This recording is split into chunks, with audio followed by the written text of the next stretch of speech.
This cage is specifically built with bars on every side except the front, which is all plexiglass. So when I jump in there and float out 30, 40 yards, I'm gonna look like an easy target for these sharks.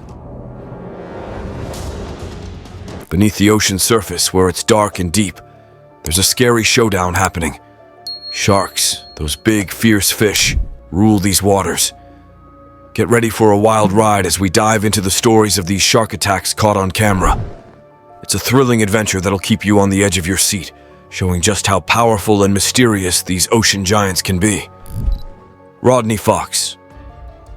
In the summer of 1963, something big happened to Rodney Fox, a young guy from Australia who liked to hunt fish underwater with a spear. He had a scary run-in with a huge shark while he was off the coast of South Australia. On December 8, 1963, Rodney Fox was participating in a spearfishing competition in the waters near Aldinga Beach, South Australia. As he swam in pursuit of a fish, a massive great white shark, estimated to be around 15 feet long, suddenly struck from below. The attack was brutal, with the shark biting into Fox's torso and puncturing his diaphragm, ribs, and lung. Despite the severity of his injuries, Rodney Fox's survival instincts and quick thinking played a crucial role in his escape from the jaws of the great white.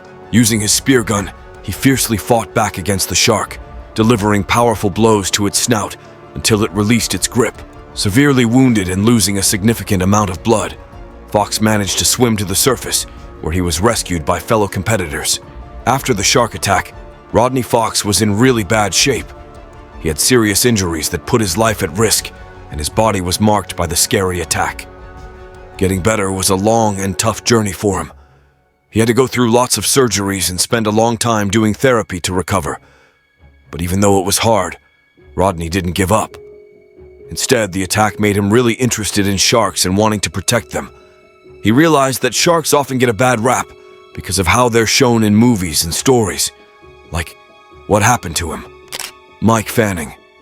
On a sunny day in July 2015, Mick Fanning and Julian Wilson were surfing in a big competition called the J-Bay Open in South Africa. Everything seemed normal until, just 2 minutes into the event, a huge shark appeared next to Mick.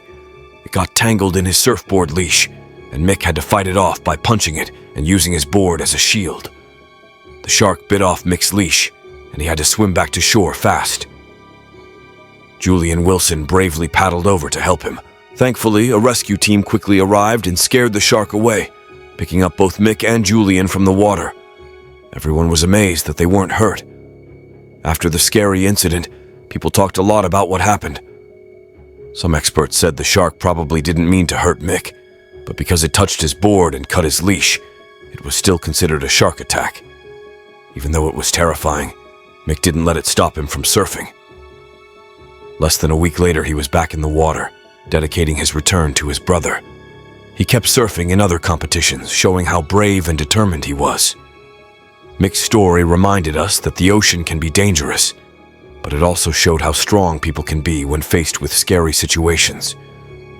Despite the fear and uncertainty, Mick didn't give up on his passion for surfing, proving that courage and resilience can overcome even the scariest of challenges. Shark attack in South Australia. Media reports say there was a really scary shark attack in South Australia. The shark attacked a surfer at a place called Granite Beach in Streaky Bay. Witnesses saw the shark suddenly jump and bite the surfer, pulling him underwater. The surfer's body hasn't been found, and the search had to stop because of bad weather. One witness, Ian Brophy, saw the whole thing and described it as horrifying. He said the shark bit the surfer and dragged him under the water. There was a lot of blood, and then the surfer's board came up, but he didn't. Another person, Jeff Schmucker, tried to help on his jet ski, but the shark circled around him. Sadly, this isn't the first shark attack in the area recently. Just a month before, a woman named Pamela Cook was attacked while swimming at Beachport. She had to have surgery, but is now in stable condition. Shark attacks are a big problem in Australia, and there are certain places where they happen more often. They even had to come up with special devices to keep sharks away during the Sydney Olympic swimming events in 2000. The USS Indianapolis. During World War II, the USS Indianapolis suffered one of the deadliest shark attacks in history. Torpedoes struck the ship, causing it to sink in just 12 minutes. It's believed that around 150 people died in the attack, with many of the survivors falling victim to sharks. However, the exact number of survivors killed by sharks is unclear, because not all survivors saw sharks. After the sinking, approximately 900 men were left floating in the ocean, holding on to whatever debris and life rafts they could find. Sadly, many succumbed to dehydration from drinking seawater, hypothermia, exposure to oil from the ship's engines, and some even took their own lives. Communication errors meant that the survivors weren't reported missing, and it took 4 days for a U.S. naval aircraft to discover them.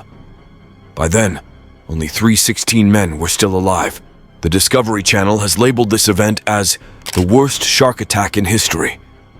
However, the Naval History magazine disputes some commonly repeated details of the story, such as the claim that the failure to report the ship's non-arrival was due to a top-secret delivery. Bethany Hamilton. At just 13 years old, Bethany Hamilton was already making waves as Hawaii's top surfer in her age group and one of the best in the United States. However, her life took a drastic turn in 2003 when she became the center of attention after a terrifying encounter with a 14-foot tiger shark. On that fateful morning, Bethany went surfing with her best friend Alana, her brother Byron, and Alana's father Holt. As she lay sideways on her board with her left arm dangling in the water, a shark suddenly emerged from below and attacked, biting off her arm just below the shoulder. Despite the shock and pain, Bethany's quick-thinking surfing partner sprang into action, using a surf leash as a tourniquet and paddling her to shore on her board. Bethany lost consciousness on the beach while waiting for help to arrive. Miraculously, Bethany survived despite losing a significant amount of blood and undergoing several surgeries. She managed to avoid infection, and less than a month later she was back in the water, determined to pursue her passion for surfing. Though her balance was affected and paddling was more challenging, Bethany refused any special treatment and returned to competitive surfing. In an inspiring display of resilience and determination, she went on to win her first national title at the National Scholastic Surfing Association National Championships in 2005, proving that nothing could hold her back from riding the waves once again. When the news of the shark attack broke, a family of fishermen led by Ralph Young presented to investigators photos of a 14-foot-long, 4.3 m tiger shark they had caught and killed about 1 mile from the attack site. It had surfboard debris in its mouth. When measurements of its mouth were compared with those of Hamilton's broken board, it matched. In late 2004, police officially confirmed that it was the same one that had attacked her. Later, Bethany Hamilton was featured in movies as well. Bethany Hamilton, Unstoppable and Soul Surfer are few of them. In wrapping up our journey through the harrowing accounts of shark attacks captured on camera, we're reminded of the immense power wielded by these ocean predators. From Rodney Fox's survival tale to Bethany Hamilton's courageous return to the waves, each story showcases human resilience amidst nature's ferocity. As we reflect on these experiences, let's carry forward the lessons learned.